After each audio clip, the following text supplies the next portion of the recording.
Avec l'inflation, pour payer moins cher, peut-être avez-vous fait certains de vos achats sur Internet. La France contre-attaque face aux applications comme Shein ou Temu, accusées d'être un désastre écologique et social. I bought a few of the $7 Nintendo Switch consoles from Temu. Il y a presque un an, je vous avais présenté des produits achetés sur le site de chez Temu qui s'inspiraient un peu des grosses marques. Il est presque impossible d'acheter moins cher que chez ce détaillant en ligne chinois. It's the shopping app at the top of the Google Play and Apple App Stores, Temu.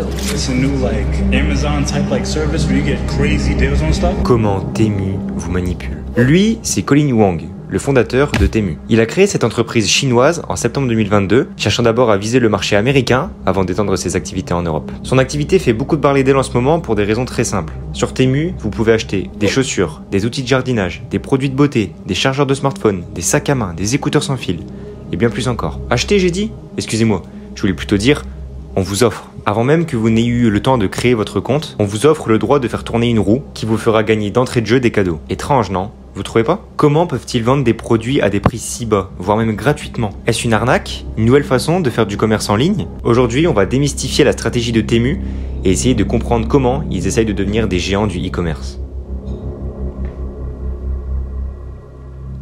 Le modèle des prix bas et des promotions à perte. Temu applique ce qu'on appelle la stratégie des prix bas et des produits vendus à perte. L'idée de cette stratégie est de proposer des prix extrêmement bas afin de devenir extrêmement compétitif face à la concurrence. Les objectifs sont nombreux, attirer un maximum de consommateurs, prendre rapidement des parts de marché et de fidéliser au maximum sa clientèle de façon à ce que dès qu'elle doit réaliser un achat, elle se tourne vers elle et pas chez quelqu'un d'autre. En adoptant cette stratégie dite le modèle d'acquisition à tout prix, Temu réussit à amener un nombre exorbitant de nouveaux utilisateurs qui s'élève à plus de 50 millions chaque mois. La stratégie de croissance rapide et d'acquisition de clients. Ils utilisent aussi ce que l'on appelle la stratégie de pénétration du marché. De grandes entreprises comme Amazon ou Uber Eats ont aussi également utilisé ce stratagème. Amazon a appliqué sa stratégie de pénétration en croissance dès ses débuts. Après sa création en 1994, initialement l'entreprise se concentrait sur la vente de livres en ligne, mais elle a rapidement élargi son offre pour proposer une longue gamme de produits, ce qui a été essentiel pour capter une part de marché significative dans le secteur du e-commerce. Uber ont adopté une stratégie de pénétration de marché dès ses débuts en 2009,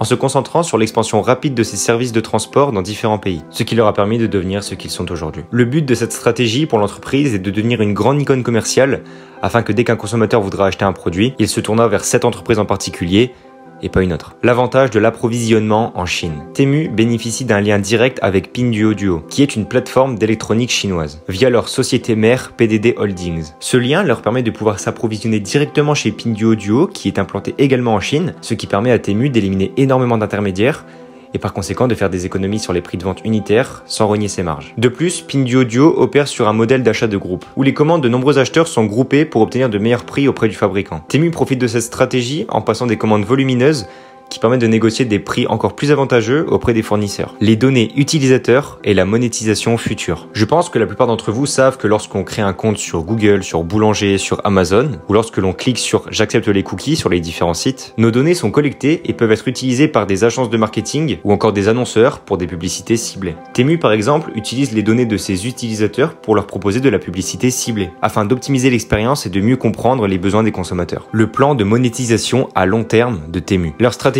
à court terme peut être très efficace, mais je pense qu'ils voient bien plus loin que ça pour des stratégies à long terme. Une fois qu'ils auront estimé qu'ils seront assez connus dans le monde entier, ils pourraient par exemple subtilement augmenter les prix de leurs produits, inclure des abonnements payants qui permettraient aux consommateurs de bénéficier de délais de livraison beaucoup plus rapides ou à des avantages exclusifs, comme Amazon Prime par exemple. Cette stratégie peut se montrer très convaincante car c'est comme ça que la plupart des entreprises fonctionnent. Les risques de la stratégie de Temu. Temu vend une quantité astronomique de produits à très bas prix, voire même parfois gratuitement, dans un seul but, attirer un maximum de clients. Cela nécessite une trésorerie importante pour couvrir les coûts opérationnels et de marketing, malgré des marges faibles, voire nulles. Des financements externes pourraient aider à combler ce besoin de liquidité pour maintenir l'offre attractive tout en continuant de croître. Pour devenir incontournable, Temu investit énormément en publicité et en promotion, surtout sur les marchés étrangers où ils sont encore pas très connus. Mais le problème de tout ça, c'est que ces campagnes sont très coûteuses, et donc obtenir des financements externes aiderait à assurer une présence continue et accrue sur les canaux de publicité, essentiel pour sa croissance. En visant un marché mondial, Temu doit développer et affiner ses infrastructures logistiques